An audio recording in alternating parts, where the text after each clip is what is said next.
Eh bien, les amis, le PSG l'a enfin fait. 5-0 contre l'Inter en finale de la Ligue des Champions.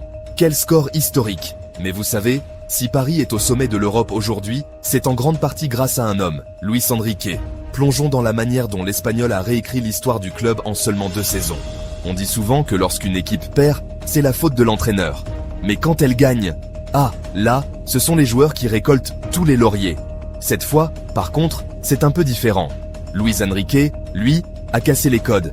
Il a modelé, façonné et véritablement transcendé cette équipe parisienne. Octobre 2023, Paris s'effondre à Newcastle.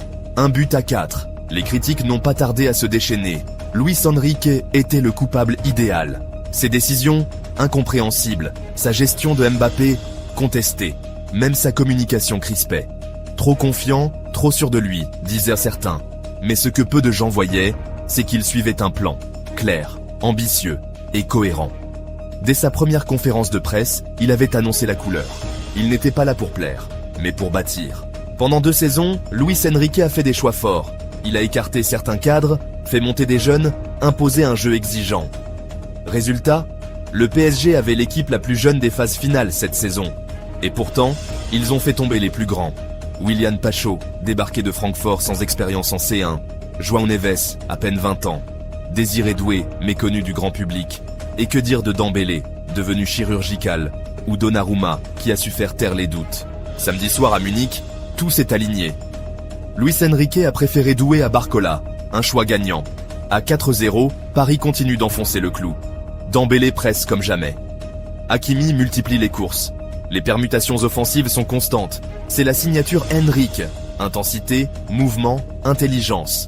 L'Inter, pourtant géant européen cette saison, a été réduite au silence. Un 5-0 qui n'est pas une surprise, mais l'aboutissement logique d'un projet méthodique. Ce soir-là, Luis Enrique n'était pas seulement un coach, il était chef d'orchestre. Et ce PSG-là, c'était sa symphonie. 2 ans ont suffi pour transformer les doutes en certitude, les critiques en respect, les désillusions passées en un titre européen. Oui, cette première Ligue des Champions du PSG, c'est aussi, surtout, celle de Luis Enrique. Et vous, que pensez-vous du parcours de Luis Enrique? Partagez vos avis en commentaire. Abonnez-vous pour ne rien manquer des coulisses du foot européen.